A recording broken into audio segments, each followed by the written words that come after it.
Job లేక ఇబ్బంది పడుతున్నారా? అయితే మెడికల్ కోడింగ్ మీకు మంచి ఆప్షన్. వెంటనే కాల్ చేసి కోర్సులో జాయిన్ అవ్వండి. నమస్తే రమ్మగారు. నమస్తే జయ. రమ్మగారు ఏదైనా మంచి కథ చెప్పండి అండి. పంచతంత్రంలో మిత్రలాభం మిత్రభేదం అలాంటి ఉన్నాయి కదా, అందులో నుంచి ఒక కథ చెప్తాం. నాగకుమారుడి కథ. నాగకుమారుడు అంటే సర్పకుమారుడు అని తెలుస్తుంది కదా. పూర్వం రాజగృహం అనే ఊళ్ళో ఒక సంపన్న గృహస్థు బ్రాహ్మణ ఆయన ఒక ఆయన ఉండేవాడు. ఆయనకి ఎంతకాలమైనా పిల్లలు కలగలేదట. వాళ్ళ ఆవిడ ఎవరి పిల్లలైనా చూసే గుండె పగిలేలాగా ఏడ్చేది, నాకు పిల్లలు లేరో అని. ఎవరింట్లో ఉన్న సీమంతమన్నా బారసాలన్నా ఈవిడ తెగ ఏడ్చేసేది. ఏడ్చి సోకాలు పెడుతుండే. వాళ్ళని చూసి ఏడుపు కాదు, నాకు లేదే అని ఏడుపు. ఏడవగా ఆవిడ ఎంతసేపు ఏడుస్తుంటే తట్టుకోలేక ఆయన అన్నట్టు, నువ్వు ఏడవద్దు, పుత్రకామేష్టి చేద్దాం మనం, యాగం. పుత్రకామేష్టి చేస్తా, ఎంత ఖర్చైనా ఎంత శ్రమైనా ఎంత కాలం పట్టినా సరే సంతానం కలుగుతారు మనకని చెప్పాడు. ఆ కాలంలో ఇప్పట్లాగా 35 ఏళ్ళకి పెళ్ళిళ్ళు అవి కాదు కదా. ఆ పిల్లకి 9 ఏళ్ళకి, ఆయనకి 12 ఏళ్ళకి అలాగే అయిపోతాయి. ఓ 10 ఏళ్ళు పిల్లలు పుట్టకపోయినా 25 ఏళ్ళు పిల్లలు పుట్టకపోయినా వాళ్ళకి వయసులు మించిపోవు. అవునవును, చిన్నపిల్లల్లో పెళ్ళిళ్ళు కదా. అయితే ఈయన పుత్రకామేష్టి యాగం చేశాడు. చేస్తే ఒక అద్భుతమైన కంఠస్వరం వినపడిందట. ఏమని? నీకు అద్భుతమైన వాడు, అందగాడు, దీర్ఘాయువు కలిగిన వాడు, పరమ అదృష్టవంతుడు అయిన కుమారుడు కలుగుతాడు అని. ఆయన చాలా సంతోషించి భార్య చెప్పాడు, నీకేం భయం లేదు, ఇంకా సంతానం కలుగుతాడు. కొన్నాళ్ళకి ఆవిడ గర్భవతి. గర్భం నిలిచింది. కొంతకాలం అయిన తర్వాత పురుడు వచ్చింది. ఈ పురుట్లో ఆవిడ చక్కగా నిగనిగలాడిపోతున్న బంగారపు రంగులో ఉన్న సర్పాన్ని ప్రసవించింది. పాము పుట్టింది ఆవిడికి. అయ్యో. పురుట్లో చూసిన అమ్మలక్కలంతా చీచి పాము పుట్టిందని దాన్ని వేడపారేయండి అన్నారు. కానీ ఆవిడ పారేయలే. లేక కలిగిన గర్భం నా కొడుకు, నాకే కలిగాడు, నా పొట్టలోనే పెరిగాడు ఇన్నాళ్ళలోనే. ఆ పాముని ఆవిడ పెంచుకుంది.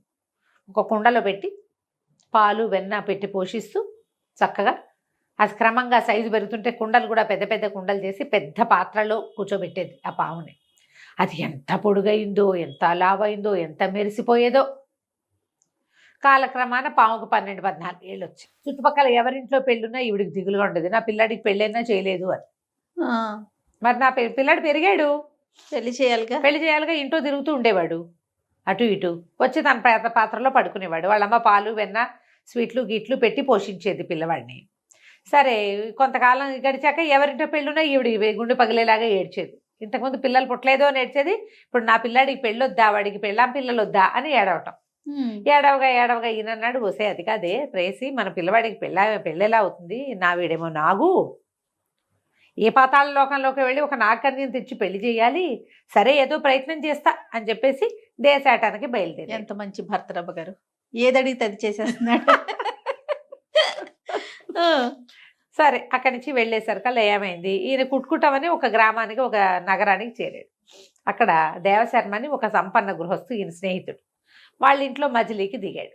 దిగేసరికల్లా ఆయన అడిగాడు, ఏమిటయ్యా ఇట బయలుదేరావు, ఏమైంది, సంతానం కలిగాక మళ్ళీ యాత్రలకు వచ్చావు ఏమిటి అంటే, మా కుమారుడికి వివాహయోగ్యమైన వయసు వచ్చింది, 14 సంవత్సరాలు వచ్చాయి, మా ఆవిడ పెళ్లి చేయమని రోజు గోల, ఆవిడ శోకాలు తట్టుకోలేక పిల్లని వెతకడానికి వచ్చానంటే, ఆయన అన్నాడు, నువ్వు నేను ఒకే పాయ వాళ్ళం, ఇద్దరం వేదం చదువుకున్నాం ఒకే పాఠశాలలో, నీ కుమారుడు ఉన్నాడు, నాకు కుమార్తె, మా పిల్లకి 12 ఏళ్ళు ఉన్నాయి, పిల్లని తీసుకెళ్ళి పెళ్లి చేసుకోమన్నాడు. మా పిల్లని నీకు కన్యాదానం చేస్తాను అని చెప్పి పిల్లని పంపిస్తానన్నాడు. పంపిస్తానంటే ఒప్పుకున్నారు. అప్పట్లో ఎటా ఇది వాళ్ళంతా తరలి రావటం అది ఏమీ లేదు. ఆయన దాసదాసి గణంతో కొంతమంది పని వాళ్ళతోటి కూతుర్ని ఈయనకు అప్పచెప్పాడు. కొడుక్కి పెళ్లి చేద్దామనుకున్న బ్రాహ్మడికి అప్పచెప్పేశాడు. పిల్లని అప్పచెప్పేస్తే పిల్ల వాగ్దానం అయిపోయింది, మా పిల్లని మీ కుమారుడికి ఇచ్చి వివాహము అంతే. ఆ పిల్లని మోసపోయాడు. ఈయన ఏం చేశాడు, బోళ్ళంత దూరం, వీళ్ళంతా దూరభారం ఏమొస్తారు, పిల్లని తీసుకుపోయారు. కొంచెం దాసదాసి గణం కూడా వచ్చారు. అందరూ కలిసి వీళ్ళ ఊరు చేరారు. చేరిన తర్వాత ఇంకేముంది, నా కుమారుడికి పెళ్ళి అన్నారు. ఊరంతా ఆశ్చర్యపోయింది. పెళ్ళే, పావుకు పెళ్ళి ఏమిటి చెప్పుకున్నారు వీళ్ళ అమ్మలక్కలు. ఒక్కొక్కళ్ళు ఎవరు పిల్లనిస్తున్నారో చూద్దామని వచ్చి చూస్తే మహాద్భుత సౌందర్యవతి, మిసమిసలాడిపోయే పిల్ల, బంగారు బొమ్మలే ఉంది. ఇక అక్కడి నుంచి పాపిడి పిల్ల మొదలుపెట్టి సిరిపాదం వరకు అంతా బంగారు నక్కట్టు. అంత సంపదలుండి శుభ్రమైన లక్షణమైన పిల్లవాడు లేడు, తనింటో తిరగడానికి కూడా వెసులుబాటు లేని వాడింటో ఉంటే పరాయి వాడెవడు, కడప తొక్కే అవకాశం లేని వాడికి ఇచ్చి పెళ్లి చేయటం ఏమిటి? వాడింటో పరాయి వాడు అడుగు పెట్టలేడు, పాము తిరిగే ఇంట్లోకి ఎవరు వస్తారు? అదే కదా. నగర పెద్దలంతా తెగ తిట్టిపోశారు, పాముకిచ్చి పెళ్లి చేస్తారా హత్తేరి అని. ఈ పెళ్ళి ఎట్టాగైనా ఆపేయాలని చుట్టుపక్కల ఆడవాళ్ళంతా ఆ పిల్లని పెళ్ళాపేస్తే ఆ పిల్లని తమ పిల్లాడికైనా చేసుకోవచ్చు. అది చూస్తే ఎంత బాగుందో. వెళ్ళి ఒకళ్ళిద్దరు అందులో కొంచెం తొందర వాళ్ళు ఉంటారు కదా, ఆ పెళ్ళి ఆపేసేయండి, ఇట్లా చేయటానికి వల్ల కాదు, ఇది ధర్మం కాదు, న్యాయం కాదు. పుత్రకామేష్టి చేసి యాగం చేసి సంతానాన్ని పడిసావు బాగానే ఉంది, వాడేమో పాము అయిపోయినాయి, ఇంకో పాముని తెచ్చి పెళ్లి చేసుకో, మేమేమనం, పిల్లని తెచ్చి చేయటం ఏమిటి. అక్కడి నుంచి జనం అంతా వీళ్ళ ఇంటి మీద పడ్డారు. పడేసరికల్లా అమ్మాయి ఒప్పుకోలే. చేసుకుంటాను, మా నాన్న వాగ్దానం చేశాడు, ఈయన కొడుకు ఇచ్చి పెళ్లి, ఆయన కొడుకు పామైనా కుక్కైనా లక్కైనా చేసుకోవాల్సిందే, నాకు తప్పదు, నా మొహాన్ని ఇది రాసుంది, వద్దనుకున్నా పుష్పకం చచ్చిపోయింది, నేను వద్దనుకున్నా నా వివాహం కావాల్సిందే. ఎవరా పుష్పకం, ఏమా కదా అని అడిగారు. పుష్పకం అనేది ఒక చిలకట, ఇది చిలుక. దేవేంద్రుడి దగ్గర సమస్త శాస్త్రాలు నేర్చుకుంది, అన్ని వేదాలు దానికి నోటుకొచ్చు, బోళ్ళు కబుర్లు చెప్పేది. అయితే ఏమైందట, ఒకరోజు యమధర్మరాజు ఇంద్ర సభలోకి వచ్చాట, ఆయన చూడంగానే పారిపోయిందట చిలక. పారిపోయేసరికి ఎందుకు పారిపోయావు ఏమిటి అని అడిగారు. దానికి మాటలు వచ్చు కదా, అందరినీ చంపేసేవాడు కనపడితే మరి పారిపోనా అనేసరికల్లా చిలక ఇట్లా భయపడుతోంది, నువ్వు ఎందుకు అందరినీ చంపుతావంటే నేనేం చేస్తాను, నేను చంపను, కాలుడు చంపుతాడు, కాలుడు చంపేవాడు అనేసరికి కాలుడిని పిలిచాడు.